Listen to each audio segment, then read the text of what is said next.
This episode is brought to you by CarterComics.com. It's your one-stop shop for all your comic needs, whether it be graded or raw. Carter Comics has got it all. All you gotta do is go to CarterComics.com, fill your card up with all their amazing comics. Use the discount code FREAKNET, FREAKNET. Save you 10% at checkout. Not only on their website, but also at their eBay account. And the link to eBay can be found on their homepage at CarterComics.com. Again, CarterComics.com is your one-stop shop for all comic needs. It's time! It's time! It's JFW time!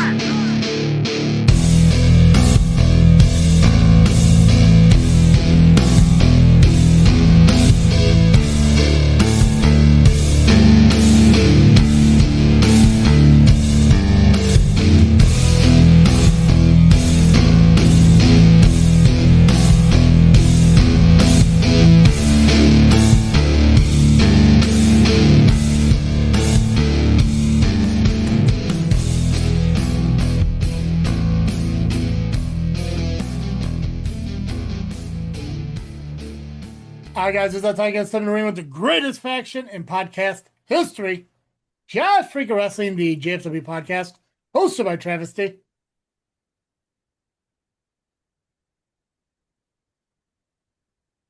On the top of the food chain, Apex. We can't do it without him. He literally has 90% of the show. It's all him. Turtle. Not at all, brother.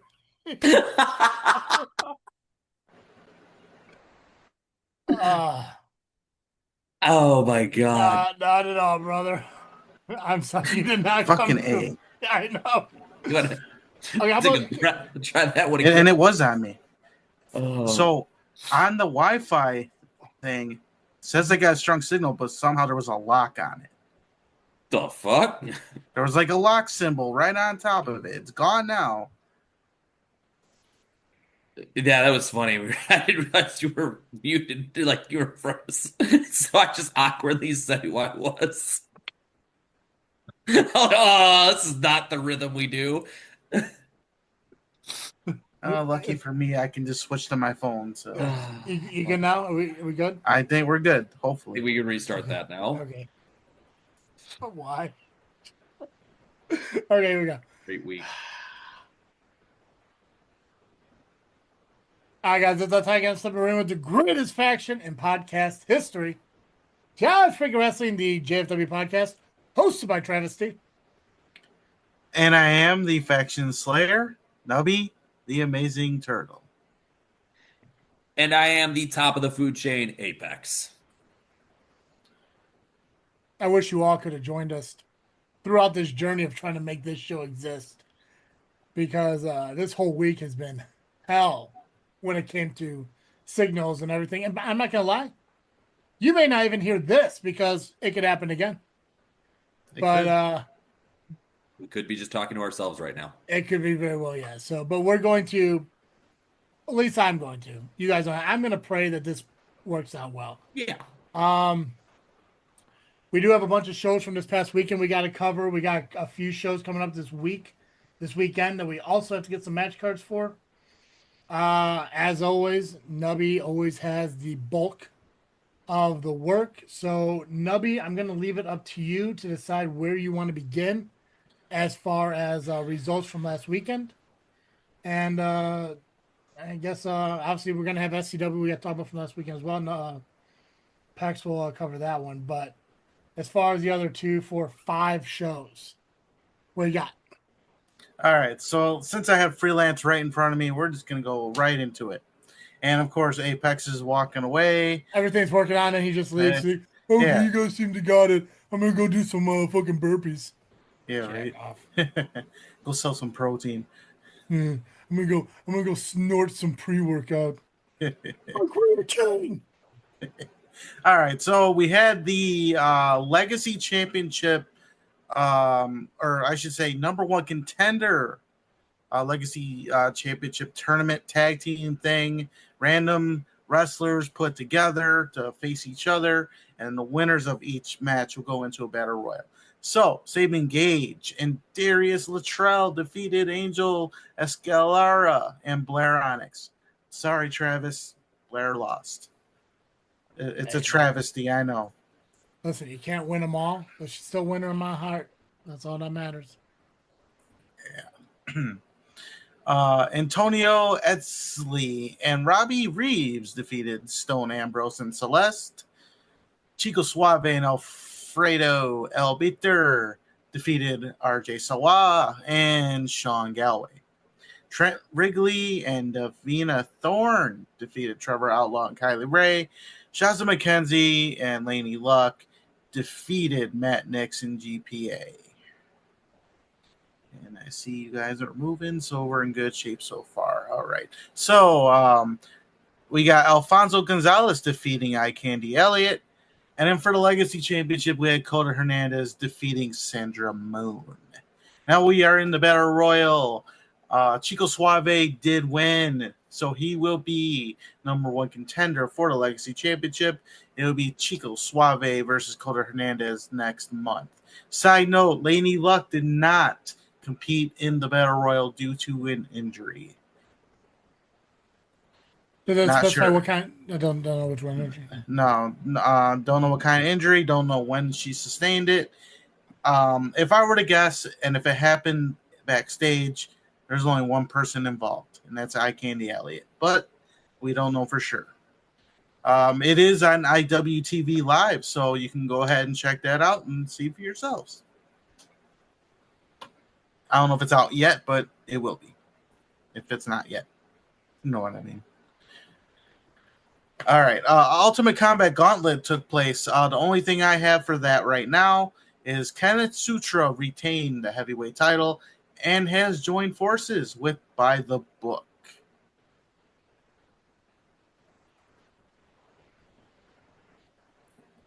It's crazy, isn't it? Crazy. By the book.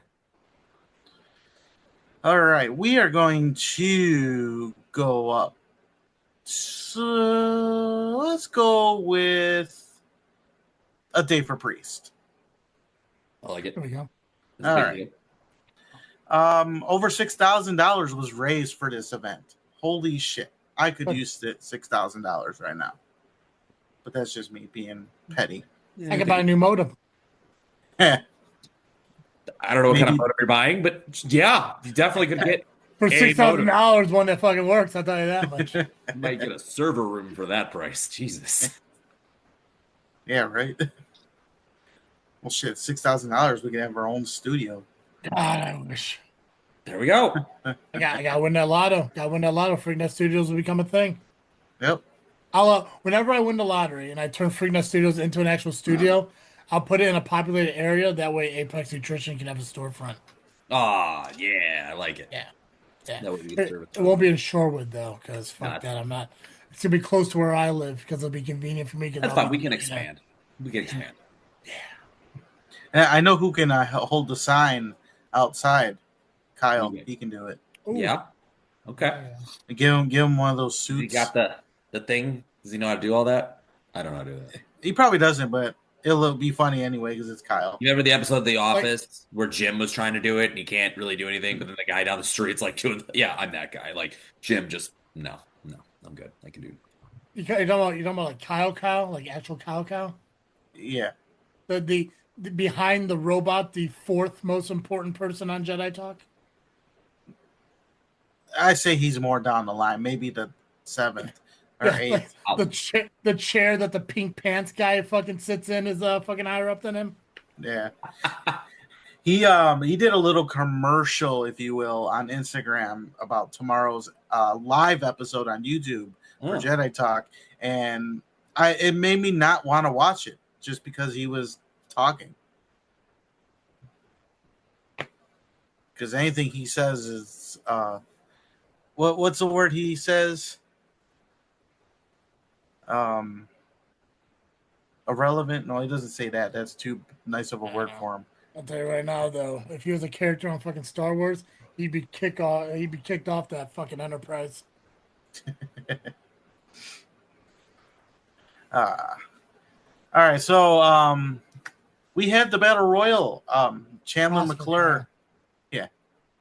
Chandler McClure did win this Battle Royal. Side note, Jordan Cross, who was also in it, he did a little tribute to Eric Priest by wearing Calvin Klein underwear as gear. Because Eric Priest was the underwear model. Okay, I like the correlation there. It makes sense. And then also Nick Hedford was in the Battle Royal, but he was quickly eliminated. So, which, you know, he is a Hedford after all. Yeah, that's the dad of that shit bag, right? Yeah. Yeah. I mean, anyone that produces a shit bag like that deserves to be eliminated quick. Oh, yeah. Speaking of shit bags, I heard fucking Flat Top visit Apex in the hospital when he was recovering. I assume to get his fucking shit bag replaced.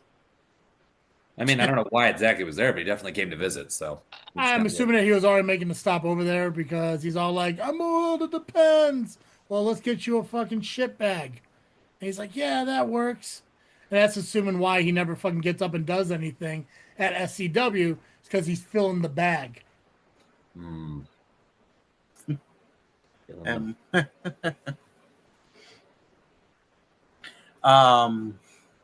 So we had the scramble match. Now it was scheduled to be 5 people, but there was a 6th member, and it ended up being Robert Ego Anthony. It was unadvertised. Unadvertised, and he was a surprise. He didn't win though, because Jordan Cross won. Oh, okay. I mean, at least James Creed didn't win, so it didn't matter who. You know what? That's any day that you hear that James Creed loses is a good day for us.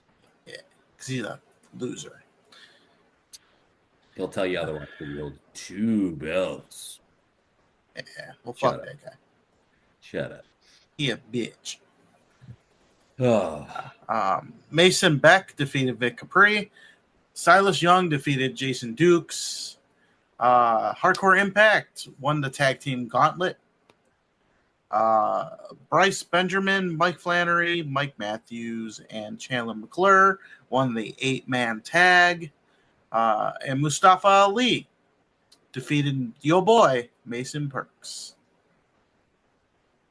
Okay. And that it was a day for Priest.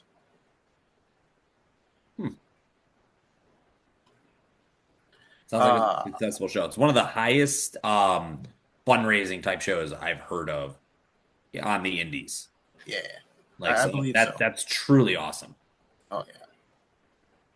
I mean, they sold out the building and everything. $6,000. Woo. That's crazy. That's awesome. Because you usually hear like a couple hundred, which is so good. Something raising money for somebody is always, whatever you can get is good. But to have that number, that had to be far past expectation. Yeah. All right, we're going to go into IWA Productions, which presented Red, White, and Bruised. All right, Harrison Cruz defeated Beast Zilla. Then the IWA Productions champion Sid Holland came out to thank the fans, vowed to defend the championship against any deserving challenger, and asked Chris Bean to come out. Chris Bean came out, and Sid said he feels Bean deserved a title shot, but former heavyweight champion Chris Thomas interrupted and demanded he be the first in line. After a brief interaction, the main event was set for the night, and Chris Thomas challenging Sid Holland for the heavyweight title. TJ Kellis defeated Nubby Kai and the Sound Guy in a triple threat match. Chris Cutler defeated Kato with the PYT's help. The Great Heathen Army defeated the Gospel of Damnation in a 6-man tag team match. IWA Productions light heavyweight champion Jerry Morgan had an open challenge for his title.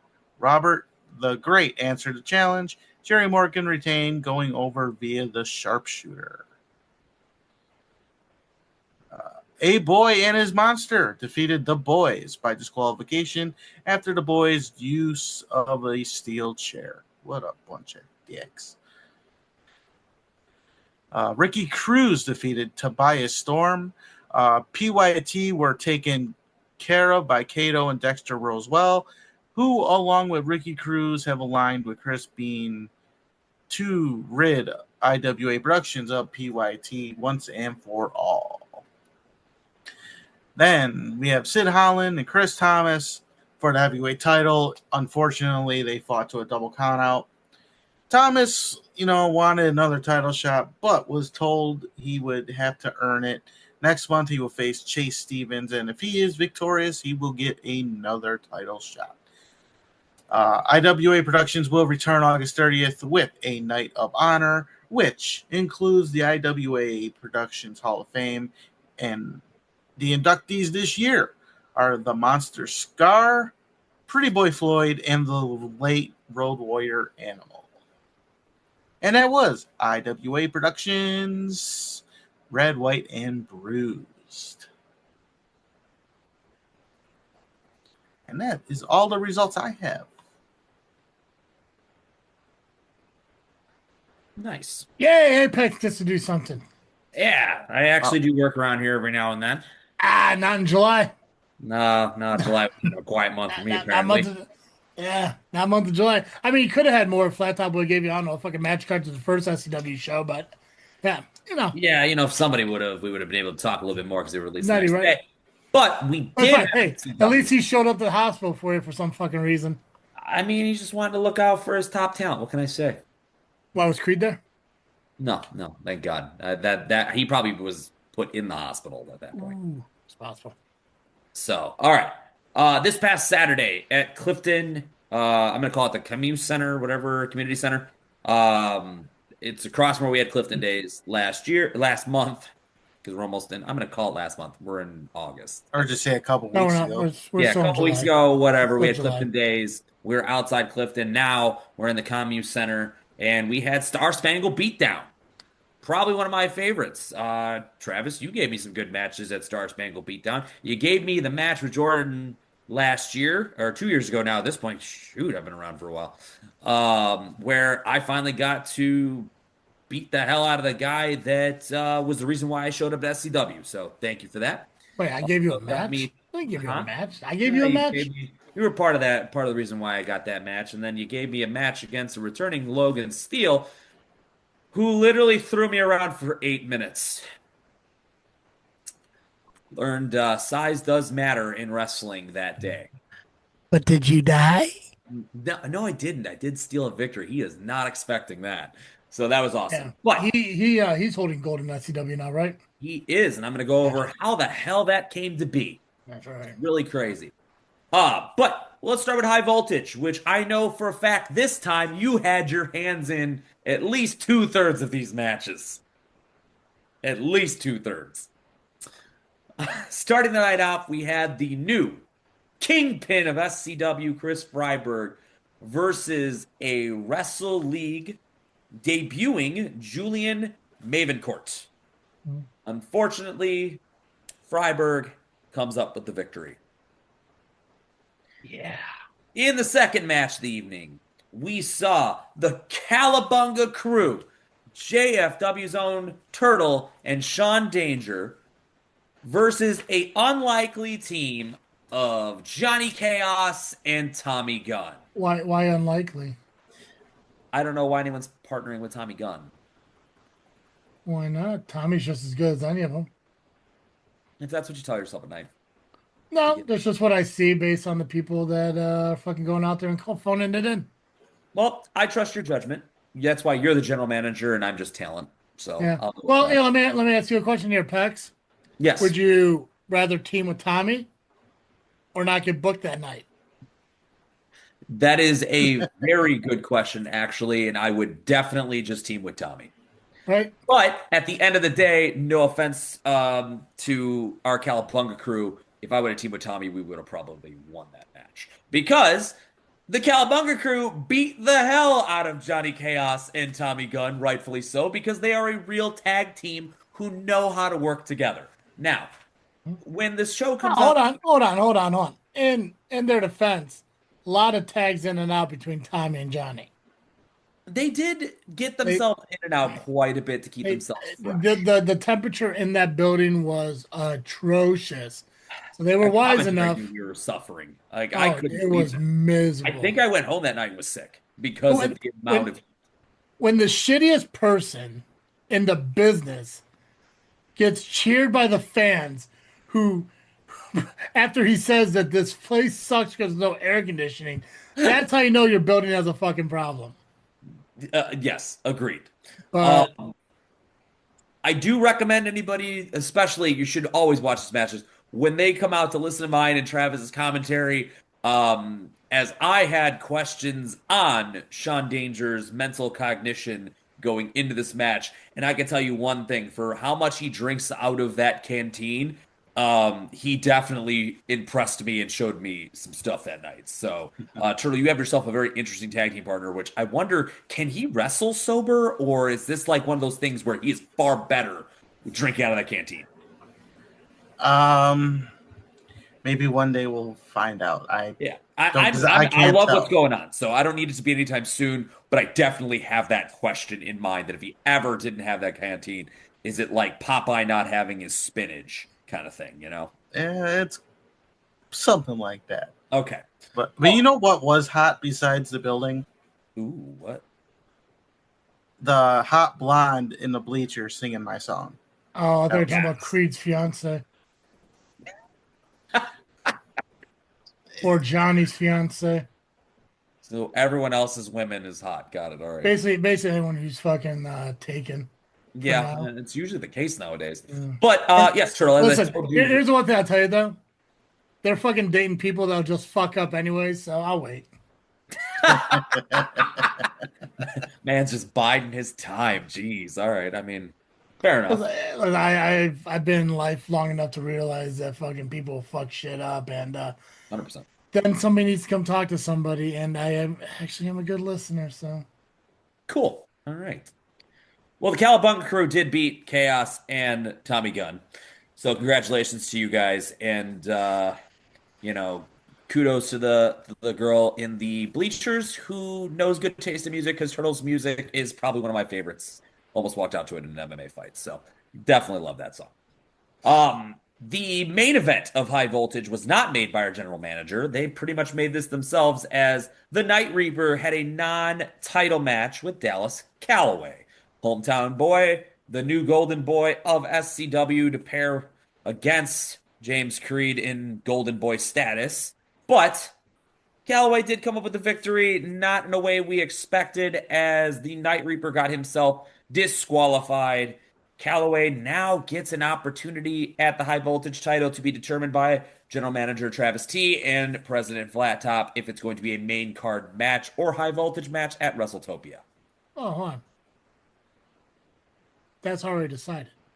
Oh, what is it then? Is it a main card match? It'll definitely be a main card. When it comes to WrestleTopia, the High Voltage title is always defended on the main card. That makes sense. That was an agreement. Wasn't when I won it. That was an agreement. Wait, hon, you didn't defend on the main card? He did not. He defended. No. Who was the president? Terry? No, Flat Top was last year. You should have talked to Flat Top then. That was my understanding from the very beginning. I don't remember. My memory's shit. So I do apologize if you're on High Voltage. But granted, High Voltage is better than the main card anyways. You should have been on the fucking main card. That was always the agreement when High Voltage moved from the school to the show. So that WrestleTopia has the WrestleTopia gets the High Voltage title match. Yeah, makes sense. Well, there's more opportunity for. Wait, hold on, real quick. Was WrestleTopia? That wasn't the Gauntlet match, right? No, that was in January. Did you win the title of High Voltage at WrestleTopia? Yes. Oh, yeah, that's when he won it. What the fuck you matter then? Would you rather win on the fucking main card than my show? Asshole. You're ungrateful. I'm just saying it. You're ungrateful. You're ungrateful. It's on the main show at this year's WrestleTopia. You asshole. I think it was last year. No, it wasn't. I was the one that won it last year. No, you won it 2 years ago. No. What year is this? Wait. What year is this? No, you won it last year, 2020. I don't. No, holy crap! No, it was 2020. Yeah. Because Chaos had it Chaos won last. year's Wrestle Oh, Hogan. yeah, Chaos. Well, yeah, something. Turtle, it's been 2 years already. Been 2 years, bro. Yeah. Shit. Well, still, it was on the high You were, voltage. yes, you were on high voltage show. Yeah, that shouldn't have happened. That was Terry, not me. Terry was president then. I'm sorry, buddy. Yeah, I guess I must have slipped that. I should have definitely fought for that more. Yeah, it's on my mind. I'm sorry. But hey, you know what? You became champion on my show, and that's what matters. Truth. Fair. Don't be an asshole. Truth. You know who Fair. has not been champion? Who's that? Me. Hey, I will give you a title shot, but fucking the main card, fucking presidents don't want me to fucking use you on my shit. Yeah, well, we've had that conversation. And then you got hurt for fucking 9 months. I don't know what to tell you. Yeah, I died. I'm sorry. There was a lot of problems. That threw a lot of wrenches in a lot of things. Would you like Dallas's opportunity, WrestleTopia, instead of him? I'll do it. I feel like I've earned it more. No offense to him. I'll take it. You want it? Just let me know. I'll take it away from him. I don't give a shit. We'll talk about that. Yeah, his little mouthy father wants to come up to me and starts, fucking me mugging me and fucking shit as he fucking like looks at me and fucking breathing through his mouth and shit and fucking coming at me and everything like, heard you talking shit. I'm like, You saw the video. settle down, yeah. Like, I'm sorry that I'm honest. I don't know what to fucking tell you. Stupid. Wow. But no. Yes, the high voltage title will be defended on WrestleTopia's main card. I guess Daly and Reaper are gonna have it. I guess I'll keep my word on it and everything, but at the same time, it's just like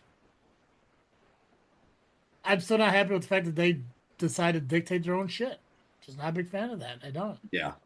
I didn't like it when fucking Tommy did it. Didn't like it when you tried to do it. Didn't like it when fucking Johnny's little brother tried to fucking do it. It's like, don't tell me what to fucking do. I will say this before I get to the main card. Yeah. That I did it at the show, and I'm going to do it right now on the pod. Yeah. I apologize for pointing at you or giving any gestures to you while I was in the ring and you were at commentary. It's the stupidest fucking thing anyone can do. Because this past Saturday, 4 freaking different wrestlers were taunting me, pointing at me, doing whatever. I don't know what was in the freaking air. Maybe it was because it was my birthday. I don't freaking know. But I was getting annoyed. And that was one night. Different superstars, different people, myself multiple times. I apologize. I will not be doing that again. We will have conversations. Yeah. So, yes. Thank you. Yeah. But I'm going to get to Star Spangled Beatdown now. The main card of the show did start out with our crybaby champion, James Creed, coming out, bitching and complaining that it's his 1 year. He's not have a match. He's not being celebrated. Nobody freaking cares. So he put out an open challenge to anyone that wanted to come out. And who comes out to challenge him? Dallas Calloway. So the now green new blood in our business, the old golden boy with the new golden boy, then had an impromptu match for the heavyweight title, which shocked me because Dallas Calloway actually brought it to Creed.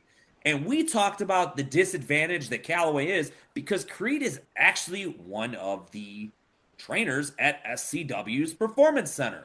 So he has a distinct advantage over anybody of us that come from that center to then challenge him for his title because he knows a lot of our weaknesses. He knows what we're good at. Now, that is where I feel that I have the advantage over because I know the same thing. I've studied him just like he's studied us, just like he's taught us. I know what he's taught myself. So I feel like I have an advantage over him. He thinks he has an advantage over all of us, blah, blah, blah. Calloway, though, unfortunately, didn't win the title because James Creed pulled his best Randy Orton impression and smacked the referee right in the face, causing a disqualification.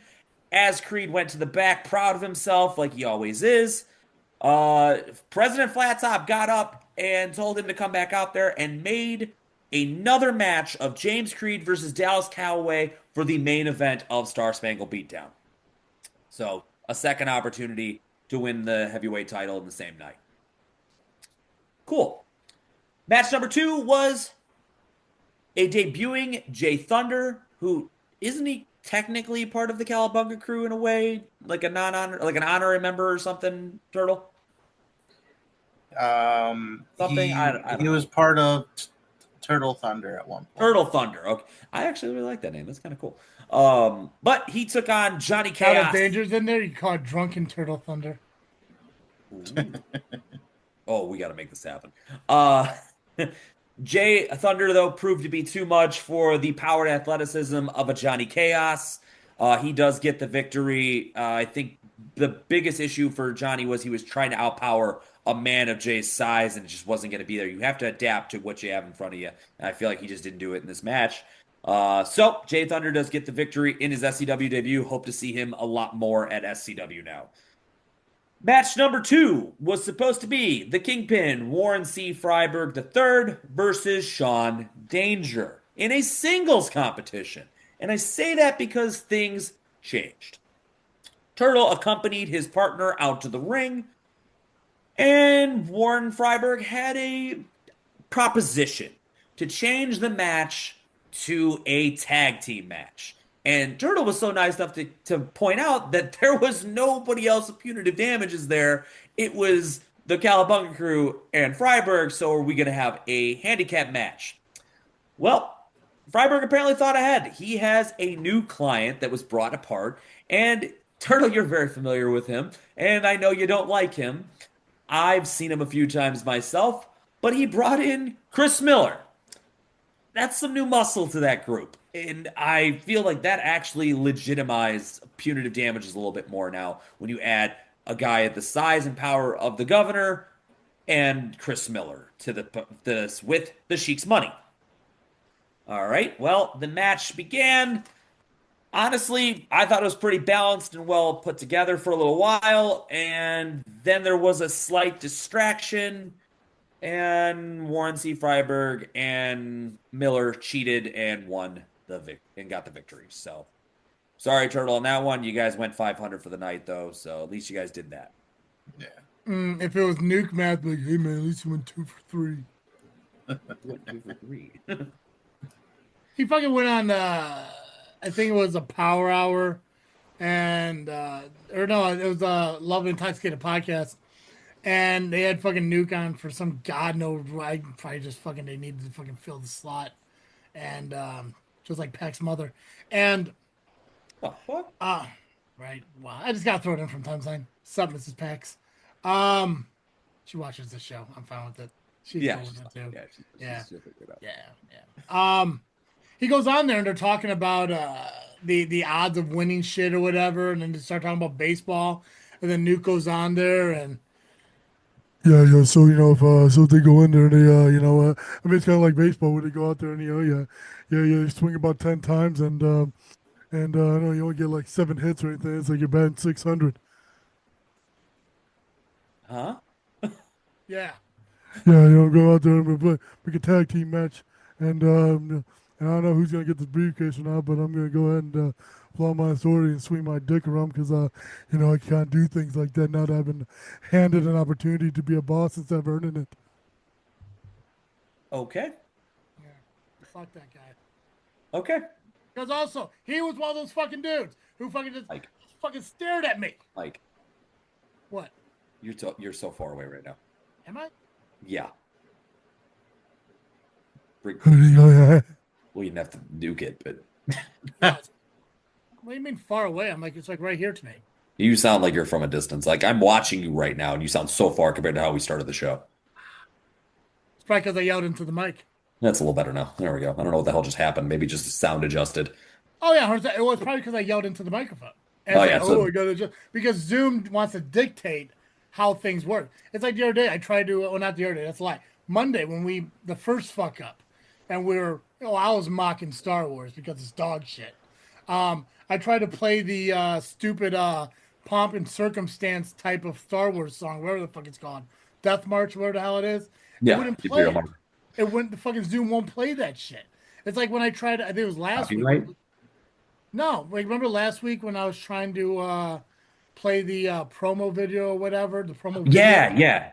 It wouldn't play through because like Zoom just assumes like you're trying to play music, so it wants to alter the settings or something. I was like, no, I just want to play my phone through the fucking microphone for 2 minutes. No. Yeah. Fucking See, that's the problem with technology, man. It's gonna dictate how shit works. Fuck you. It's like if I want to fucking now I know that if I ever want to fucking just randomly come out with fucking shell shock on the microphone and fucking like during the show like I used to, I can't do it because Zoom's gonna be like like fucking Newman from fucking Jurassic Park. Fuck you. It's not a stupid movie. No, I'm not taking the bait. If you ever in your world think to yourself, how can I make the stupidest fucking movie in the world? You have two options. Please. Space, dinosaurs. God damn it, stop it. Pick one of those and you'll be like, I want to make a movie that's similar to Punch Drunk Love or Geely. I want to be on Punch Drunk Level Love or Punch Drunk Love level. How do I make a movie that's comparable to Geely? Oh, I know. I'll do it either fucking space or dinosaurs. I'm not taking this bait this week on this show. Because I'm not wrong. No, because Jurassic Park's my most viewed movie in a movie theater in history at 15. Your most viewed movie? Like you want to go watch Jurassic Park over and over and that over? Was the only reason I would stay good for my parents as a kid was my mom would have to take me to Jurassic Park at least once a week. You know what you could have done in order to stay good for your parents when you were a kid? Be properly raised. Yeah, it would have been smart. I don't know your parents. I'm sure they're lovely fucking people. But I will continue on. Unlike Dallas's fucking father who, I was like, I want to fucking do some shit. I don't know why I'm making a Nuke voice while mocking fucking Dally's dad. But I don't I don't fucking know. Anyways, long story short, Nuke doesn't fucking know math. Okay, that makes sense now. All right. And he also swings his dick around because he now has the authority to do so. Just like every single fucking manager, president, general manager, commissioner there is in the fucking business, except for me. Match 3 at Star Spangled Beatdown was the Genesis Championship on the line. Eric Schultz faces a returning Mike Strong. Honestly, I love the match. It was very high impact, very high energy.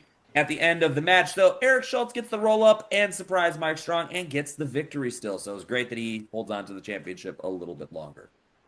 Match 4 was going to be Terry Allen versus Logan Steele with ref Tommy as the referee for this one. Now, the reason why I have to stress that is because if you have not been paying attention, Tommy has been kind of aligning himself with the Brotherhood members.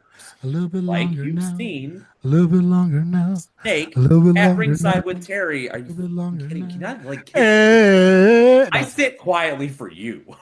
My show. I don't know what to fucking tell you. You're bitching that I don't work, and when I'm working, you're not letting me do it. We're not having computer issues. just now we're back. Now we're back. Yeah.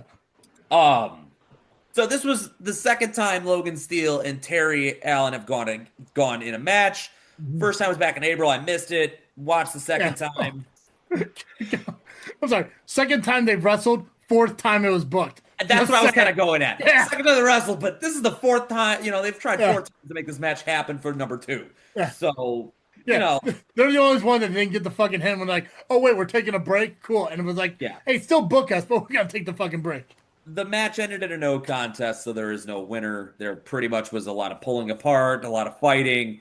Tommy eventually did his job, but it looked like he was aligned more with the Brotherhood than he was just being an impartial referee. Yeah. Now the question is it because of his relationship with his daddy Terry or his hatred for Logan Steele? Because if you remember, I think it was Tommy's second match in this business.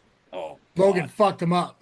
Like destroyed him, yes. Yeah, I think it was at the Majestic. Yeah, just literally just power slammed the shit out of him. Yes, it was cool. Yeah. And I think we talked about in commentary too. Snake came out as a backup tag team partner for, out of nowhere.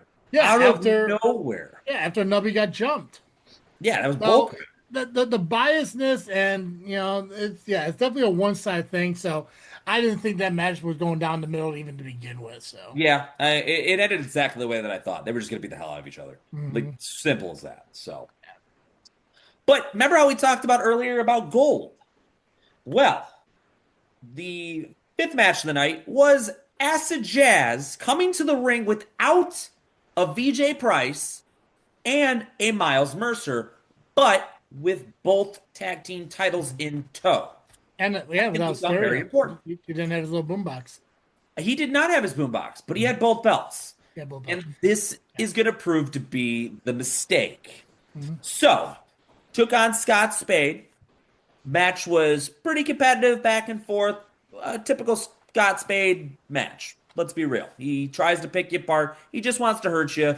That's what he does. Acid Jazz, though, did steal the victory. But after the match is over, Logan Steele runs out from the back with the Call Your Shot bat. Because Acid Jazz brought both titles, those titles can be on the line. Because even in a tag team match with your partner there, only one person has to be pinned for you to lose those titles. So after hitting him, I think I remember him hitting him with the bat, then power slamming him. They started the match. Flat Top had no choice. 1, 2, 3. The Torture Killers finally, after a year of trying, are officially the tag team champions. So it was genius. It was smart, and then they went online and mocked us because we all hoped he would go after James Creed. Because in real time, WWE's had one person use the Money in the Bank on a non-heavyweight title match. SCW now has one time that bat has not been used against the heavyweight champion. Awesome theory. Yeah, which I don't know what the hell that man was thinking, but sure, why not? You know what Steele should have done though? He should have waited till WrestleTopia just to see what would happen. Seeing as how the bat was supposed to be back above the ring at that point. Yeah, but the thing is, I don't think it was ever stipulated that there's an expiration on it. You get 1 calendar year, but he didn't win it in September. That was won by Matt Dwar, and then he eventually won it when Matt Dwar announced his retirement. Yeah, how's Dwar doing? He's renounced his retirement. That's why he is not back. So I do wish him the best if he listens to the show. If not, fuck you. He does. Yeah, he definitely. That was an interesting stipulation. They played it perfectly. Semi-main event.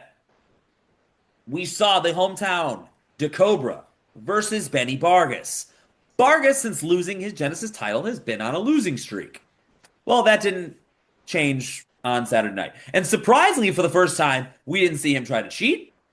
And nobody cheated to have him lose.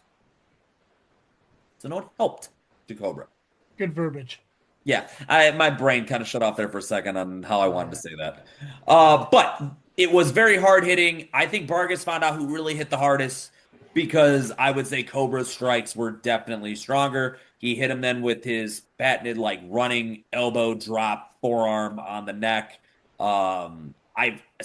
Vargas told me the name of it, and honestly, I have forgotten it, but it was nothing to do with a cobra or a snake, which I was heavily disappointed in.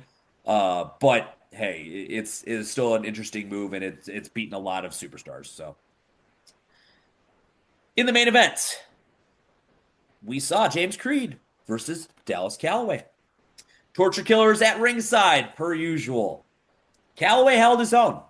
For being only in this business for now a calendar year, he held his own against our current heavyweight champion. This time, though, Creed was a little more ready. I jumped him right from the get-go, welcomed him to the business pretty much. We saw some cheating. The referee did throw out the Torture Killers at ringside, and the fatal flaw of a young wrestler comes into play as he continued to mock and jaw at the Torture Killers being sent to the back. Creed saw his opportunity, hit him with a low blow, hit him with his finisher, and 1, 2, 3.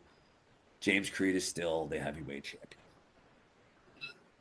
And then the Torture Killers came out and celebrated. So now they have three belts now.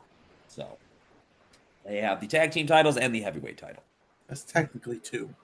Okay, so technically 2, but you know what I mean. 3 of the members are holding gold in a way. Yeah, but yes, as a technicality, it's 2 different titles. But that was the end of Star Spangled Beatdown. We will be back for SCW at the Majestic Theater August 23rd. Matches will be announced shortly, hopefully. Shortly, yeah. Yeah. To wake up. We got like 3 weeks. Yeah. We'll know. Yeah. I think I already have high voltage kind of planned out. So Cool. we'll see. Love it. Very much looking forward to it. Yeah. I mean, over on commentary with me. Yeah, exactly. I mean, I love making the calls with you, even though you yelled at me and didn't want to talk to me for a I'm whole... sorry, are you talking about when you were talking over me? That part? Yes, because I was Yeah. told to call the action and something big was happening in the ring, and I just wanted to make sure the fans, heard it. So my apologies again to you, but yeah, you definitely just... I don't accept You were quiet, and then Chris could barely be heard, so I felt weird just talking to myself for an entire match. I would too. Yeah, don't talk over Travis. Yeah, I don't know what I can tell you. Yep, I don't think I did the rest of the night, actually. Yeah, It's like, no, finish your conversation, whatever you got to say. I don't know if you heard my video from last week, but I'm a pretty petty motherfucker. I'll tell you that much. I'll tell you right now. Yeah. Fucking A. Anyways, okay, awesome. Yeah, so we got through all the results and everything from last week. Let's talk about what's coming up this week. DreamWave, Emerge, IPW, and Wrestle League. I want to get through DreamWave because there are 3 shows that they're a part of this weekend. Looks like 2 of them are definitely like their regular scheduled like 2 night shows, and then obviously a free show as well. So I want to start with Friday. DreamWave presents Uprising Women Athlete 6. This is their all women show that they've been doing. I believe it started either the end of 23 or right at the beginning of 24. But this one's gonna be live from the Casey Club at 209 Gooding Street, LaSalle, Illinois. Pre-show meet and greet's gonna be at 5 p.m. in the lobby / parlor level. Main show doors open at 6 p.m. Bell time 7. You can get your tickets over at dreamwave.com. Link to all the tickets to all the shows are right there. Currently, Uprising 6 VIP tables for 4 are still available. Second row still available. General admission still available. Kids 10 and under still available. But all other tickets are currently sold out. Some of the matches that are booked for that night. You're going to see Maggie Lee put her DreamWave Women's Championship on the line against Jada Stone. Rebecca J. Scott's going to put the Uprising alternative title on the line against Lainey Luck, which, didn't you just say Lainey's beat up? A little bit. So we'll see how bad that attack is. Is it going to roll over into this Friday or not? We'll see. Megan Bain will be taking on Becca. Brittany Brooks will be going up against Kylie Alexa. The Hale twins will be in a tag team match against Blair Onyx and Abaddon. And there'll be a triple threat with Gypsy Max going up against Fallon Gray, going up against Erica Demia. The following day, on Saturday, DreamWave will be having 2 shows. One is a free show as DreamWave will be live at the Taste of the Illinois Valley. That's going to be on Saturday, August 2nd, live from the Centennial Park, 13th and West Street in Peru, Illinois. Bell time is going to be at 1. About 3-hour show for those who are going to be at the event. It is a free show, so they are asking to bring lawn chairs and blankets. And some of the matches that have been announced, you're going to see a mixed tag match.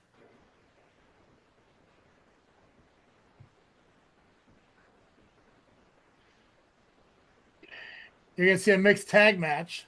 Rebecca J. Scott and Bobby Orlando taking on Maggie Lee and Connor Hopkins.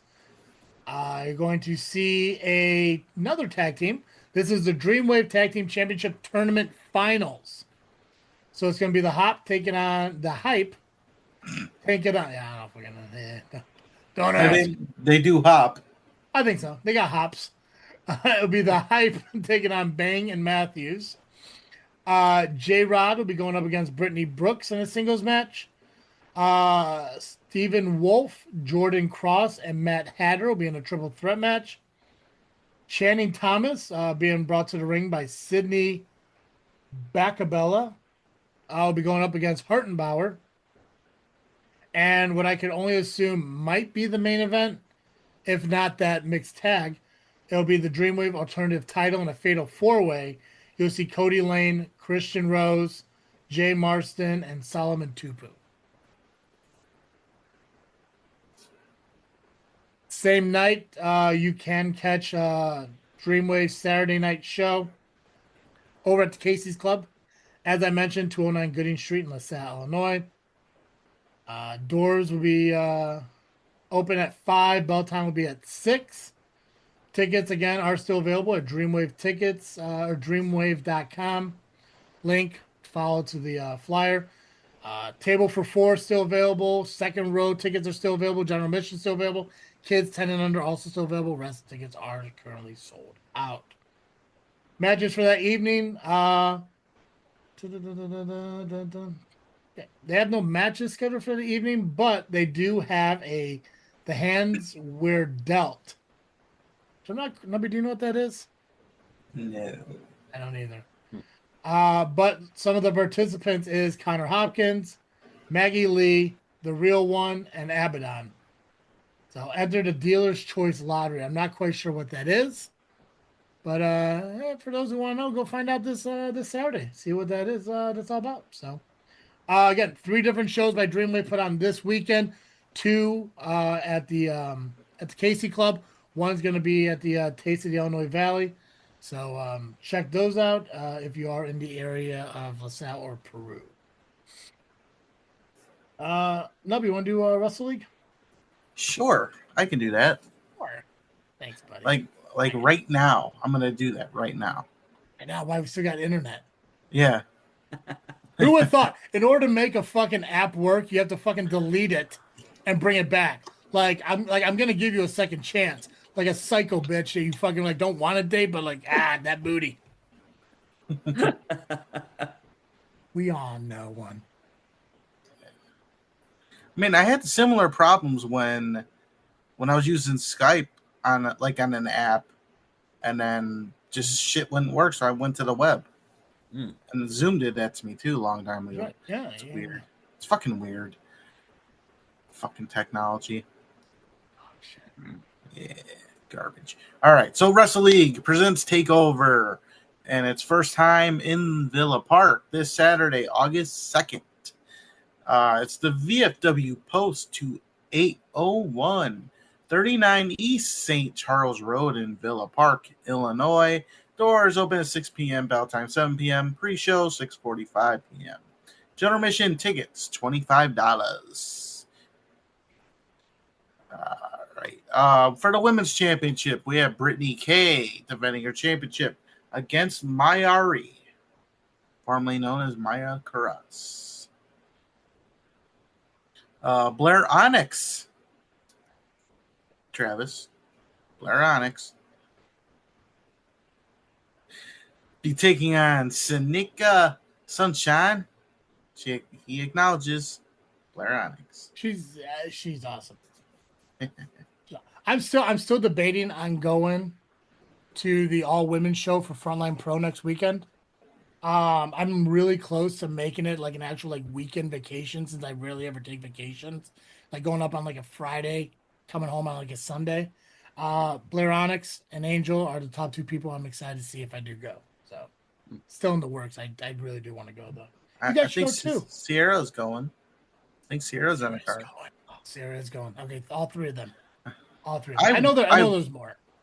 I would go, but I do have an appearance to make out in Joliet next Saturday. Oh, the Jackhammers game? Yeah. Slammers. That's right. Jackhammer. Right. Yeah, why'd they It's change their name? Why'd they change their name? I thought they were always the Slammers. No, they're the Joliet Jackhammers up until I think 4 or 5 years ago. Yeah. Google it. I'm not wrong. I promise you. I went to a Joliet Jackhammers game in 2010. Yeah.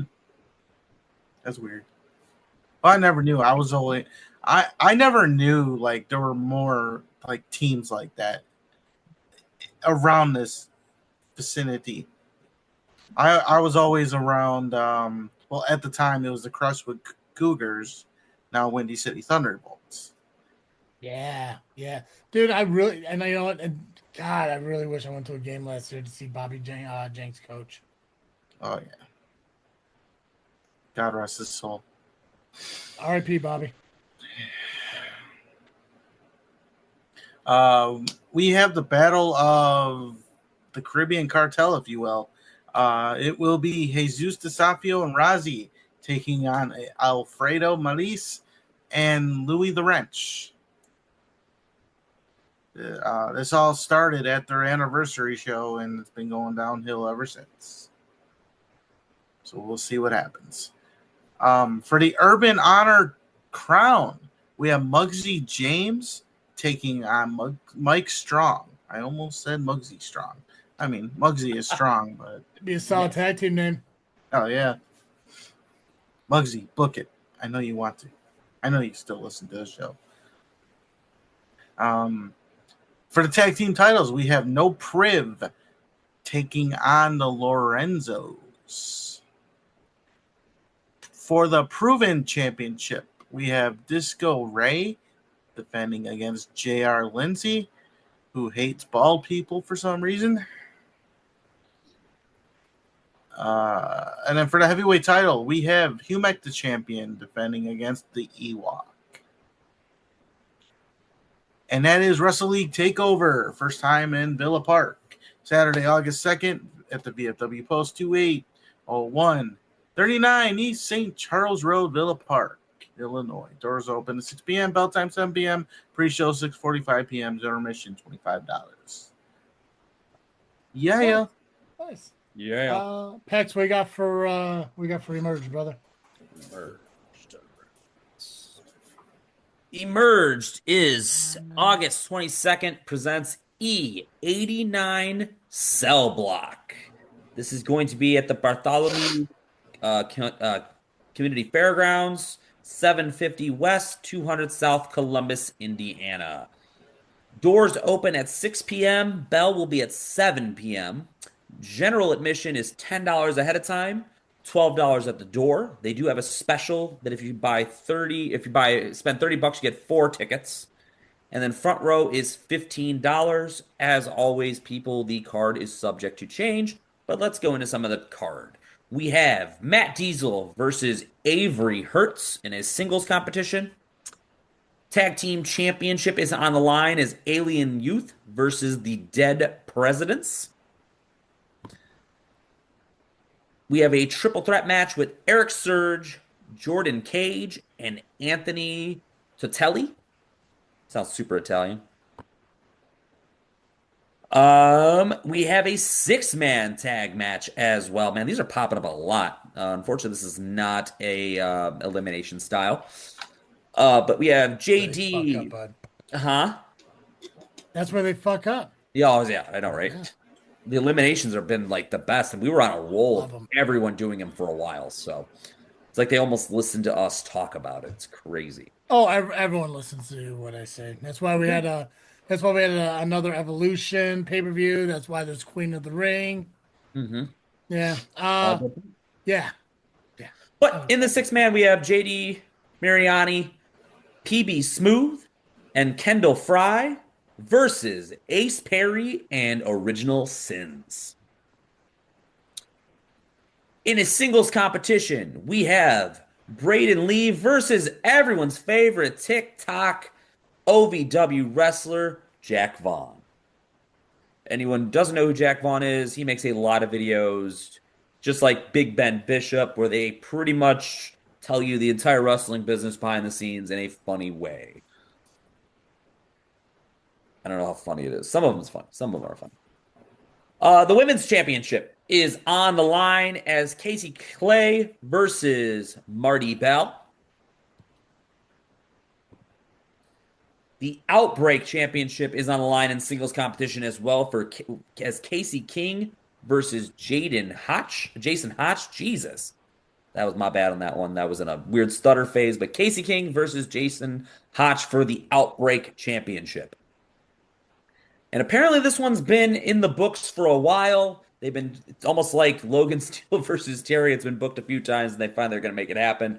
But we have a steel cage match as the Emerge Championship is on the line. Paragon versus Ashton Aldis.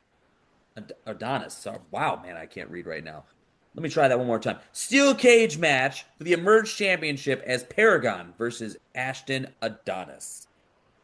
And that is the card for Emerge 89 Cell Block this Saturday, August 2nd. Awesome. I think the last thing we got is IPW. Yeah, we do.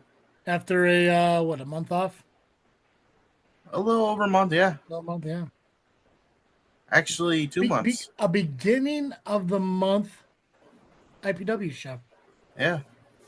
Yeah, usually that's towards the back end, aren't they? Yeah. Well, the funny thing is, there is one on the back end. There's yeah. Well, even better. I'll tell you right off the rip, Matt. Apex, whoever the fuck you are at this moment.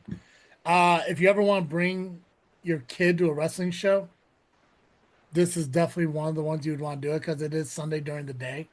Oh, nice. Okay. And it's very in the nicest way of saying it, it's very intimate because of the size of the room that they wrestle in. So Okay. there's not really a bad seat. Oh, nice. Okay.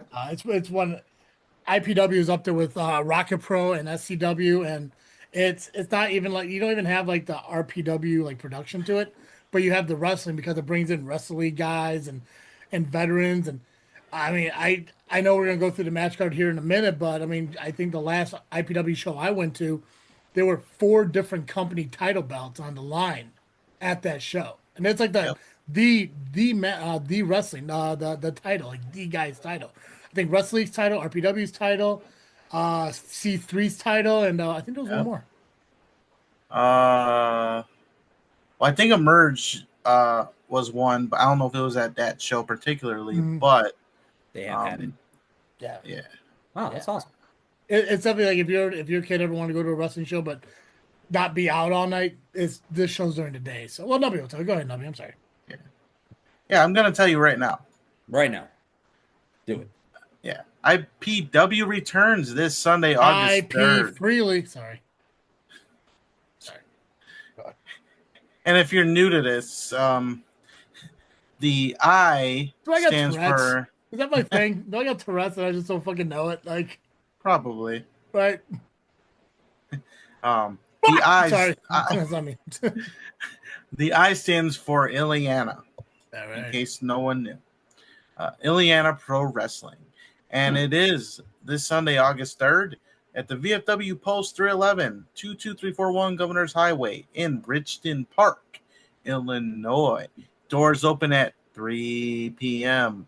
Bell time, 4 p.m. Tickets are $15 for general admission. Kids, if you are 10 years old or under, they are only $10. All right. We have the pre-show Ask Rion Anything again, and this usually goes off the rails. You can ask Rion Skills, the tribal liaison, anything. Anything. Apex, you wanna challenge that theory? I want you to go- this thing gonna happen. Go this Sunday and ask him if he'd book you in a match that day. He might do it. I'm not gonna lie. He Answers it, though? might get a hold of the powers of being. He might throw you in a match that night. But As he didn't Nubby, say no. Nubby, what?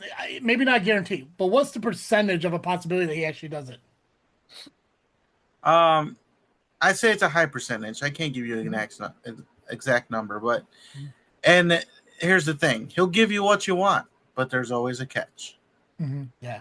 It's one of those like monkey paw things where you make your wish, but there's some like weird twist to it. Do you ever see that triple threat match with Nubby, Rion, and Steve?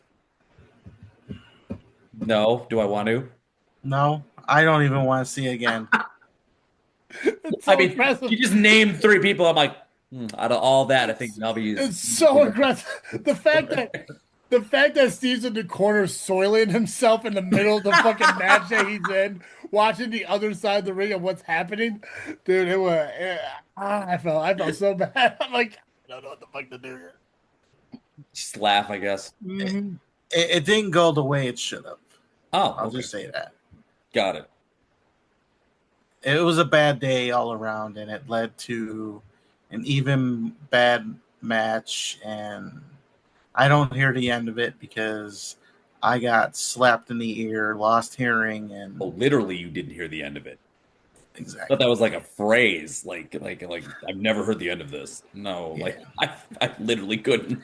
I get reminded in the IPW chat a lot. Okay. It gets brought up here a lot too. Yeah, that too. But at least I don't get to see it on here. Hmm. They always show the one clip. But we're not going to get that this Sunday. Okay. So, Not gonna. again, ask Rion anything. Also, the medallion tournament will be explained. And I can kind of explain how it's going to go as Rion kind of gave the gist of it on the Power Hour this week. The medallion, we've talked about it before. It's a guaranteed title shot. You get 2 medallions, and if you cash in on one and you are successful, you get to cash in again on another championship. But if you don't succeed, it becomes null and void on both medallions. Yeah. Okay. Yeah, we talked about this. I like that. Thought that was Now, this tournament's a little bit different than what we have seen in the past. Apparently, this is an old IPW way of doing things. There's 4 competitors in this tournament, and it's kind of a round robin kind of deal. If I guess that's how it's being described, and from what I understand, there's going to be 6 matches total in this tournament between these guys. Right? That should be 6, right? Sounds right, yeah. Yeah. Well, I'm going to read them off anyways. Oh, there we go. Hey, we got it right in front of you. Fuck. I got it right in front of Might me, as so well. I might as well read Christ. it. So, if I heard correctly, a victory is 2 points, and a draw is 1 point for each competitor. That's pretty much the gist of the tournament. And we actually have the pairings for each round. So, in the first round, it will be Jason Dre Marquis taking on Stampede Larkin. And then Muggsy James will be taking on Jimmy Carrot. That is the first round. Now, it doesn't matter who really wins. Well, I mean, it matters to them. But for us, it doesn't really matter because there's no really, it's not elimination. It's all a point system. Round 2, you will see Muggsy James take on JCM Dre Marquis. And then Stampede Larkin takes on Jimmy Carrot. And then the third and final round, JCM Marquis take on Jimmy Carrot. Muggsy James will take on Stampede Larkin. Again, not elimination. It's based on a point system. One with the highest points wins the tournament and is the new medallion holder. In other matches, though, we have for the second CD championship, Marcelo Spade defending championship in a triple threat against Kindle Fire and Gustavo. For the Rocket Pro Wrestling Zero Gravity title, we have Aaron Stone defending championship against Mayari, otherwise known as Myra Carras. God, too many letters. Too much words. I hate words. And then in a special attraction series, now I'm surprised that the title is not online, but it'll be Nick Diamond taking on Steve Michaels, who is the current Rocket Pro heavyweight champion. I mean, it still could end up being a title match later on. That could change. It could. But right now it's not, but it's just a special match. And I think I'm looking forward to this match the most because this is one of the Nick Diamond's biggest challenges. And Nick Diamond, as much as I want to punch him in the face sometimes, he is on a roll. I think he has to be on TV at some point. He's got it. and I think this match will prove it. For Diamond. Yeah. Oh, yeah. I think the kid's got a freaking ton of talent. He's changed his body around. Looks fantastic. Makes me want to hit the gym a little bit more because he is. I mean, I understand I've been sitting on the couch for 8 months, but dang, this kid's putting in freaking work. And the crowd has turned. They love him. I don't know if it's love to hate. With the shows I've been at where he's at, they love him. So He's still Karen, but he's still a little bit, yeah. He's still a little complainer. I won't say that. I said he's on my list of somebody that in 2026 I really want to get in the ring with. So, well, it could happen. So that's IPW this Sunday, August the 3rd, VFW Post 311, 22341, Governor's Highway, Richmond Park, Illinois. Doors open at 3 p.m., bell time 4 p.m. General admission tickets are $15. Kids, if you're 10 or under, it's $10. nice. Great. I know that we are in the middle of the week. You want to mention who's on Power Hour just for the hell of it, anyways? Maybe someone didn't watch and they'll go and watch it now. Yeah, let me just go back because I don't remember the name. That's Wait, wasn't it or was that last week, the Twins? It was the Twins were last week. Okay. I know this is a frontline guy. Taylor Red Little, right? Yeah, something like that. He's the commentator for Frontline and something else, right? Oh, nice. Yeah, no regrets wrestling. There we go. No regrets. Or no regrets. No regrets. Not even a single letter? Not even a single letter. Cool. Awesome. Great show. I don't know where I was going with that. Oh, fuck. If you guys don't know how to find the Power Hour, or if you don't know how to find, I don't know, Jedi Talk, hell, if you don't know how to find the show that you're watching right now, maybe my other show, you can find all the announcements and links to those. Oh, Love and Intoxicated Men, they still exist. You know, on the on season, I guess that's a thing. Okay. You can find the announcements of when those shows are dropped if you just follow our Discord channel, Freaknet Studios over on Discord. So yeah, go over there, see announcements. You see, Pex has his daily vitamin and supplement recommendations over in his little sponsor section. So Yep, actually been on schedule this week, so it's a lot easier, yeah, when you give me the information. a lot easier that I'm a day ahead now too. Yeah, fuck it. If I start working on the place, though, I'll do them all one day. By the looks of everything, without jinxing it, we should be back on our regularly scheduled day next Monday. We're going to cover the results of hopefully all 3 DreamWave shows, as well as Emerge and IPW. Next week, Frontline Pro comes back after a long hiatus for their all-women show. We're going to cover the match card of that, as well as All-American Wrestling. Rocket Pro Wrestling is going to be at the Slammers game. Maybe we'll have some information as far as that goes. ARW, Hybrid Wrestling Entertainment, and POW are also going to have shows next week, and we'll cover those. Is Ego Pro at that one, or was that just this past week? Eagle Pro might be at that. I'll have to double check.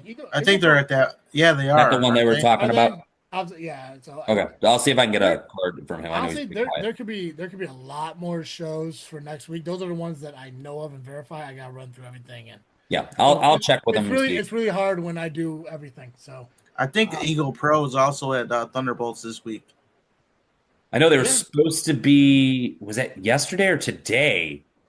They were supposed to be there. I saw the ring on their page. I think it was actually this morning. The ring on their page flooded with water. Like they had it outside already.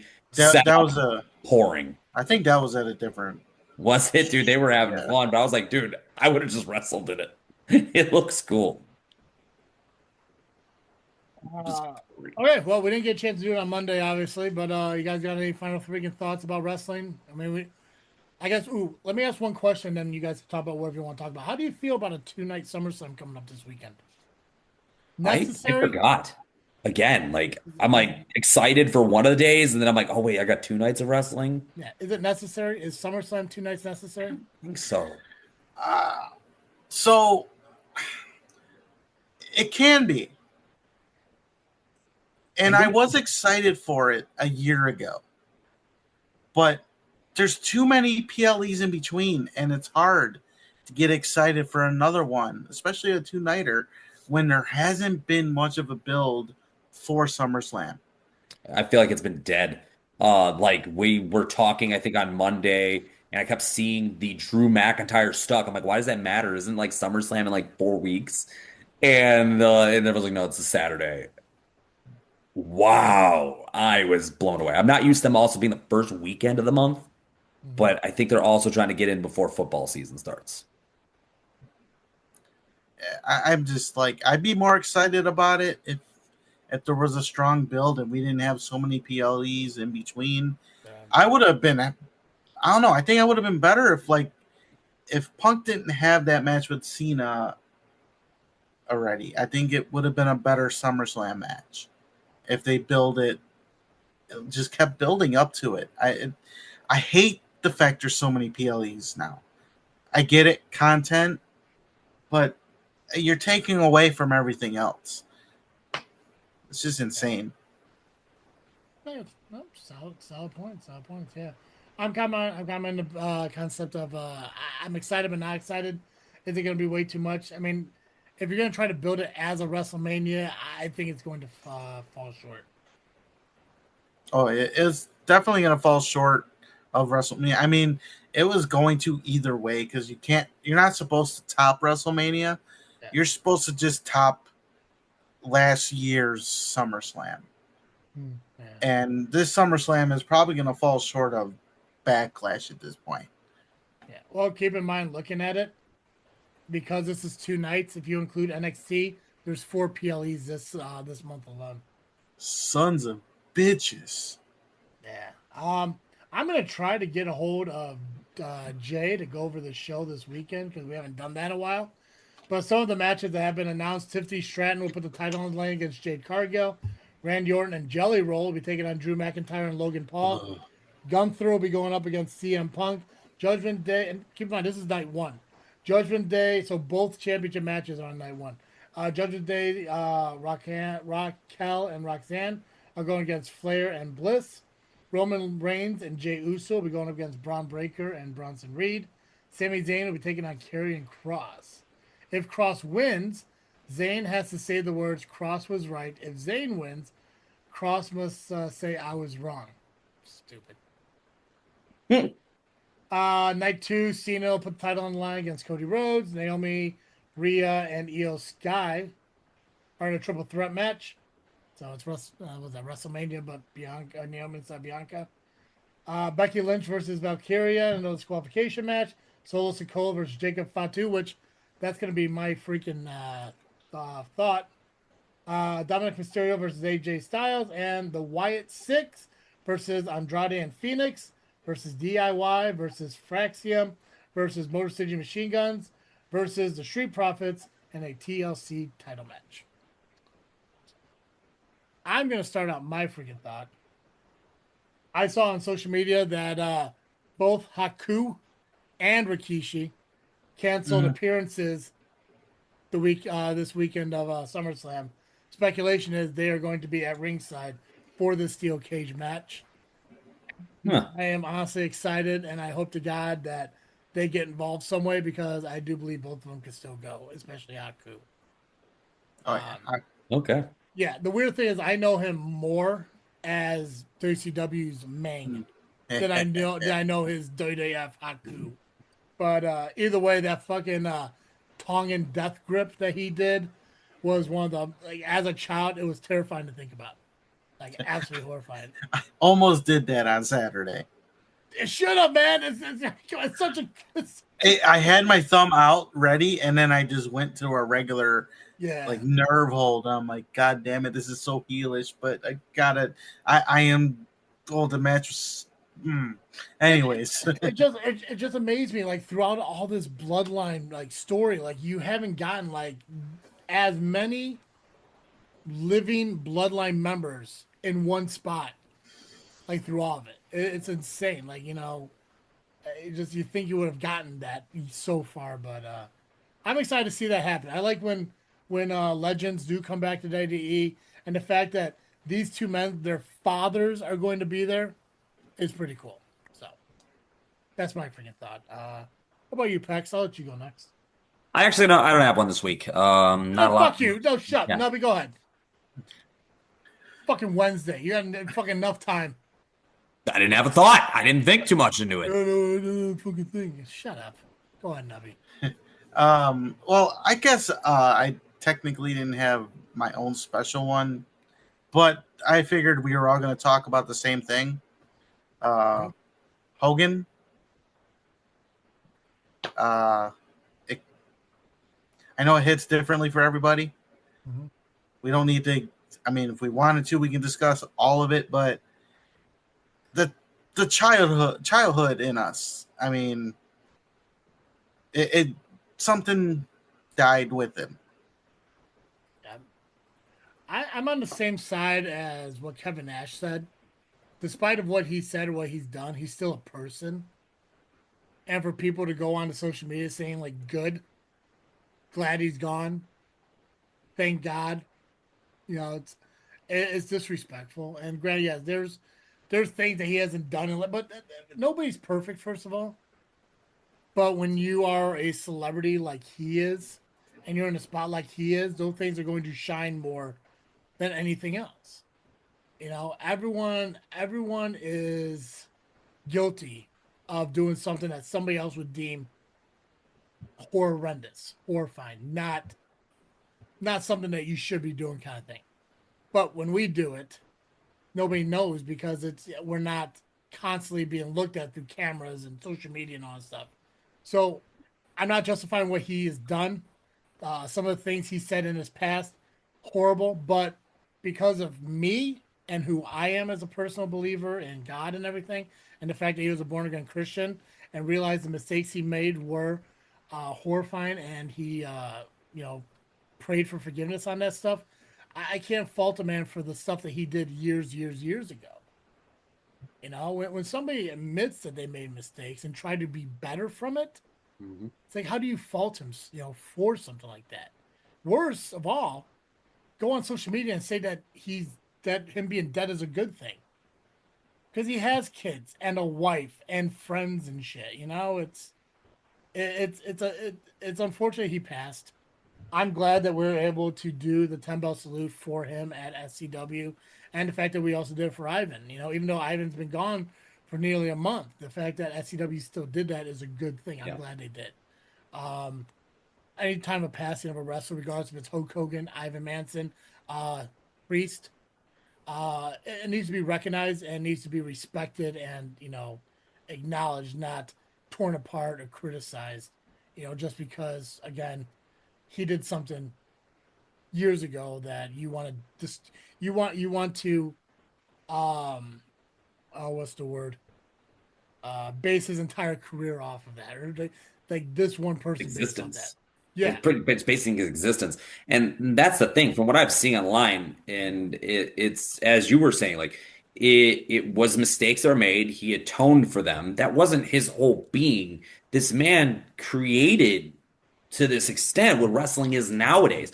It wouldn't be as big and kept growing the way it was if it wasn't for Hulk Hogan. So let's be real. There's other superstars, but for some reason, Hulk Hogan was the attraction that helped elevate with the other superstars to make it sports entertainment. Okay, that's number one. Number two, people need to stop with this whole thing, the criticism of his death, the cheering. And mostly it wasn't because of the racial stuff that had popped up. It was a lot of it, and I'm not going to get political here, but it's because of his political affiliation. That's literally what brought a lot of this out, and we need to realize that people need to stop with that. I don't care what political affiliation you are. If you respect people, you respect people. That's how it should be. Yeah. And we see this too much nowadays. And I don't even know, Travis, if you saw the reports today. It finally came out during his autopsy of he died of staph infection from that last surgery. The complications of staph infection. Yeah, that's what it wound up being that led to his heart stopping. So it's just sad. I came across Brooke Hogan's page on Instagram, and the things that people were saying about her and to her and telling her how to feel. That's her fucking dad. Shut up. Like, she knew him better than any of us. Their family knew it better than any of us. You are a fan. Stop taking it so personally. Yeah. I mean, she has her own reasons on why she's doing what she's doing. We saw Hogan Knows Best, and as much as reality TV is fake at times, we can, being in the business too, we kind of see how people are, and I get why she kept her distance. I get it. I mean, her mom is a whack job. I'm gonna go on. I'm saying it. She is a fucking whack job. I seen a recent fucking video of her. She's fucking crazy. Yeah. Yes, Hogan or Terry made some mistakes in his relationship. That's on him, but she was no saint. I'll just say this, and on the Power Hour, C-Red said it best. You have to separate the character from the person. Character is what we are focusing on mostly because of what the character did for the business. Revolutionized it, put it on the map, made Vince McMahon a lot of fucking money to be able to carry on into the new generation, into the Attitude Era, and so on. And then, in WCW, Hogan, if it wasn't for him going to NWO, would we have Monday Night Wars? We don't know. Sure, yeah. Sting would have been a great heel, but we don't know. And then, you got Terry, an asshole for what he's done backstage, being a racist. I understand why people are still mad at him because he said some shit, fucking inappropriate, shitty, and his apology was backhanded because he only cared about getting caught. That's just the way it is. But you still have to separate it. And honestly, if you're only going after it because of the whole thing with Trump, you better not be an Undertaker fan because he's a Trump supporter too. 100%. And if you are, sorry, Travis. No, you're fine. No, keep going. You're good. No. If you are quick to cancel somebody on that, which I get it, and then this was also an example on Power Hour as well. But on my take is if you are easily canceling people for stuff like this and you're still listening to R. Kelly, there's something wrong with you. Yeah. It's one of the things where, like, and this is a perfect example, but people's political affiliations shouldn't dictate a friendship or how you're going to treat those people. I know for a fact that obviously my stepbrother and I, who host a podcast together and have been doing it for almost 10 years, have different political views. I know me and Pax have different views. I'm assuming me and Nubby have different political views, but we never allow that to interfere with who we are as people. We still respect it. If something was to happen to Nubby, it's not going to be like, well, that probably wouldn't happen if, he went to the right side, because that shit doesn't matter. It's irrelevant. Hogan's political views don't dictate anything. Just because he supported somebody, it's like, come on now. It's insane. And you don't have to support his political views. Yeah, as much as some of us might not be on that side, it's fine. And him being being a racist kind of made that situation harder to deal with.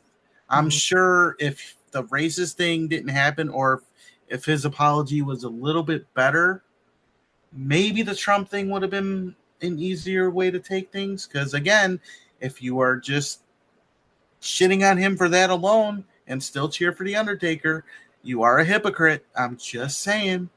I think for people, and I don't mean to speak. Cancel me if you think I'm speaking for you, but whatever. It's just my thought process. I think the difference that people make between Undertaker and Hulk Hogan is that when you look at the Undertaker, his gimmick and his career, it's a complete 180 from how the Undertaker is on his podcast, how he is in real life, and all this other shit. Hogan merged his entire life into being Hulkamania. That's why, like, when Hogan was at when Hogan was at GOP and he was promoting Trump, he did the whole fucking "what you gonna do," ripping the shirt and doing all that. Like, you're blending your wrestling life and your personal life into that. And I think for that reason, a lot of people won't be able to divide the two people. It's very simple. Right. Look at Look at Glenn Jacobs. People love Kane. That dude went into an election as a Republican, won as a Republican, supported Trump, has all his Republican views, but people still love the character Kane because they don't associate the two things together, just like they don't associate Undertaker and Mark Calloway together. But at the end of the day, Hulk Hogan never was Terry Bollea. He was always the immortal Hulk Hogan, whether it was Hollywood or the 80s guy, and it's, if you were able to sit there and think to yourself, they are two different people, and Hulkamania never, dropped the N-word on TV while talking about vitamins. Hogan just happened to do it on a radio show when he was talking about it was actually a private conversation. He apparently didn't know he was even being recorded. Gotcha. So for one, that's illegal in itself. Yeah, that's illegal. Well, it depends on what state, because all states are different. Yeah, that too. Yeah, that's the thing. And I think in Texas and stuff like that, it's not. In Illinois, it is. You have to. That's why when we were doing Skype, everything's like, make sure you tell everyone that you're recording with. That's So yeah, there's a lot of two-party consent states and stuff like that, which I understand that. And again, and you can. And I know you weren't doing it, and I'm not going to do it either. I'm not going to justify the fact that he didn't know he was being recorded. He's still using those words. Are fucking ignorant. Just yeah. And the thing is, when it first came out, and he got canceled pretty quick out of the Hall of Fame, I didn't really I listened, but it was one of those situations I didn't hear it. But when it came out again, I really, really listened to it. It was really bad, and to a point where he admitted that he was racist. That's what's throwing people fucking through a loop at this point. Okay, he said he was a little racist. First of all, anyone who says that, you're a fucking idiot, because you're either racist or you're not.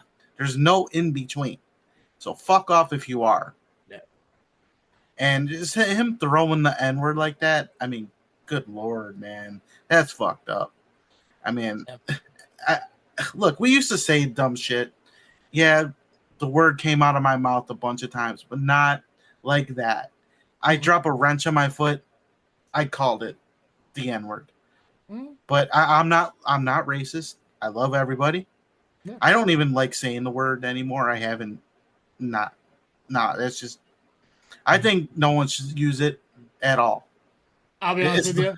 I will use it if it's in a song, just because I'm singing a song. I'll tell you right now, though, when you're driving a Lincoln Navigator as a white guy, dropping that word as you're singing along to a song in Ford Heights, yeah, you kind of rethink what you're doing in life. Because no, absolutely fucking not. But when I'm singing along, I pause. I do. I'll tell you what. I'm when we're done recording, I'm going to tell you the song that I sing along to, and you're going to understand why I can't pause. Because first off, it's a catchy song. You'll understand it when I tell you what it's called. But that's the thing. It's and I think, dude, I've listened to podcasts where. Where African American guys are on there saying, I don't care if white people are singing our music. That means they're listening. I don't care if they say the word during the music. It's the hard R that people need to, fucking watch out what they're saying. But I mean, I think Theo Vaughn. I don't know if you guys know who that is or watch a podcast, but he's had African American guys on his side, and they always talk about that stuff. And he's like, if white people are out there singing it through our music, I don't care. If they're yelling it at us, that's a completely different story. And I see it on that point. When you use it through what the fuck is pop culture and stuff like that, I can understand it. I've never been a big rap guy, but there are certain songs I do like, and some of those songs just happen to have that word in it. And it's well, do I never listen to the song anymore? Do I try to find a radio edit, because the radio edit's not going to edit that word out? It's. But the way Hogan did it was not. Nah. There was no A at the end of that word. But nah. Well, I honestly, in my mind, A or the hard R, it doesn't matter to me. It's still the word. I'm afraid to say, the Spanish word for, for black. I'm afraid to say it sometimes. Negro. I'm afraid to say it. Honestly. No, it's. I'm more bothered about writing out the country. Niger. Yeah. Niger. Yeah, you can say it. Go ahead and write. I questioned it when I was a child, when I was learning that shit in school.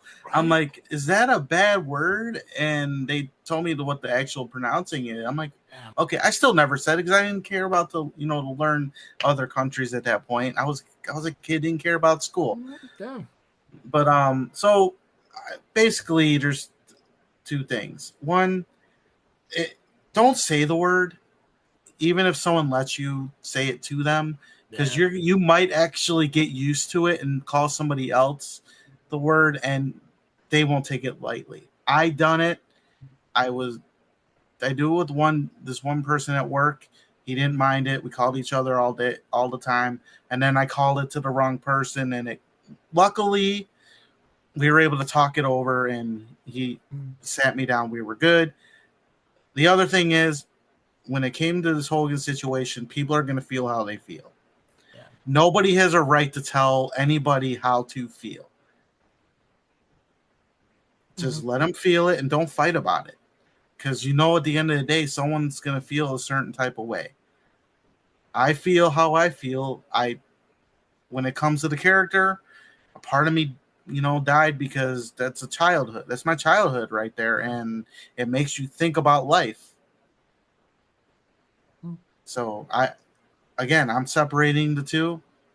Hulk Hogan was, even though he wasn't my favorite wrestler, Macho Man was. I still marked out when he beat Ric Flair at Bash at the Beach. Even my dad marked out. I never heard him scream before. That was the only time. He doesn't scream when I wrestle. Whatever. And then yeah, but everyone else does because nobody gets pops. Yeah. And then you got Terry, piece of shit. Not gonna say I'm happy he's dead. That will never come out of my mouth. But still a piece of shit. Wish he'd made better choices. Okay. Apex, anything else? You want to join in on this conversation of three white guys talking about the N-word? No, I'm good because I was once the token white guy and was granted access to that word, and I felt super uncomfortable about it. So I eventually just stopped. It didn't make sense. I don't care if they were cool with it around that. I just respect everybody on that level, and just that's all I got on that. I had a coworker I used to work with at the company I'm at now. He recently left. He's half white, half black. Awesome dude. And it's wild. He came up to me one day and he's like, "You ever say the N-word?" And I was like, "Nah, unless it's in a song, no." Why? He's like, "I'm gonna let you." He's like, "I'm good." He's like, "No, I'm giving you a pass." I'm like, "Absolutely not." Like, no, I'm not falling for that again. Not falling for that again. Wait a minute. just want to throw over a joke in there. That's a good topic, Nubby. I'm glad you brought it up. Yeah. So, R.I.P. Hogan. Travis, real quick too. Yeah. I feel the next major domino to fall for wrestler probably Ric Flair, if that were to go. Oh, he's going to 100 to die. He's going to. I think like the impactful wrestlers that we've seen, the next person of age that we would probably expect to be going soon that meant a lot would probably be Ric Flair. He's passing Betty White. Here's what I'm telling you. That dude has already died twice. Also true, actually. Yeah. So, but that's the thing too. Is as soon as Ozzy died. Oh my God! Hogan died. Ryan Sandberg just died. That was in 2 weeks. Oh my God! Yeah. Phil Collins is in hospice right now. Are you freaking serious? Yeah. Yeah. Dude, and even all the other ones. Chuck Mangione died. There's a couple other artists. Yeah, I thought that was fake originally. Actually, like the guy. I thought that was just a character from King of the Hill. 100%. Yeah. When you find out that Chuck Mangione was real, craziest thing in my life was that. Yeah, but dude, it's just like when I sit there and I think about all the people who are still alive that I don't understand: Dolly Parton, Clint Eastwood, George Strait, people like that. Willis is apparently Willie Nelson. Yeah. Keith Richards, man. All these guys are still alive. How? That one surprises me. I'm not going to lie. That man did more drugs than anybody we have named so far, and he is kicking stronger. I know a lot of people hate 2025 for the people who died. I'm gonna be honest with you. We grew up in a generation where there were a lot of badass motherfuckers. Yeah. This year's not over yet. No, we have too much time. We're only 7 out of 12 months, and that's what's scary. The one that's gonna hurt me the most, and I know it's gonna happen within the next 5 years at most, is gonna be Clint Eastwood. Oh my God, I guess right. He's still around too, and I agree with you. Yeah, Bruce Willis is mid-nineties. not wrong, man. He's not looking good. He doesn't even remember he was an action movie star. That's sad. Yeah, Like well, We lost Mongo. yeah, Mongo passed away too. Yeah, dude. Bear 85 Bear, former wrestler. Yeah. That man battled. I'm glad he got to see himself put in the Hall of Fame, though. I know he couldn't say much, but I'm glad he got to see it. Yeah. P. Rose doesn't get to say the same. No. Fucking P. Rose dies months later. He gets fucking the bang. Oh yeah, we're okay with this now. Fuck him. Fuck the commissioner of baseball. Fuck that, dude. It sucks, dude. But you know what? It's all you could do is just appreciate the work that they put on this business. And for me, and as they said, the one that's gonna hurt the most is gonna be Clint Eastwood. Dude's in his mid-90s, been smoking and banging everything his whole entire fucking life. God. He's not long for this earth, man, and it sucks. And I'm gonna hate to see him go, but Yeah, we wish death upon no one. We hope these people live oh yeah, all the way till it's actually time for them to go, because too many people have gone too early. Gene Hackman fucking died. Hackman. Dude, it's fucking 2025 sucks. Anyways, this is not. We can keep going. Let's wrap this up. We'll talk about that. Yeah, come on, this freaking show with me. We'll talk about fucking people who are gonna die soon. Anything else wrestling related we want to talk about? No sports shows this weekend. Cool, awesome. Get out there. Guys, if you haven't yet, make sure you go and join our Discord, Freaknet Studios Discord. If you need a link for it, go over to the Freaknet Studios Facebook page, this freaking show Facebook page, JFW's Facebook page. If for some reason those Discord links aren't working, reach out to us. I'll get you sent a new one. I don't know if you're able to actually search and find us on Discord, but I'd love to grow that community over there, and that way you guys have access to all the podcasts that are part of Freaknet Studios. So go ahead and join that. Make sure you subscribe to us over on YouTube so you can watch these episodes, and you get a notification when they show up. Or if you continue to listen, Spotify, Apple, subscribe, rate, and review. It helps us out. So that's all I got. I believe we can. Ring the bell on this episode. Perfect. As always, I'm Travesty. And I am the Fashion Slayer, Nubby, the Amazing Turtle, Cowabunga. And I am the top of the food chain, Apex. And thank you for listening to the episode of Just Freaking Wrestling, the JFW Podcast.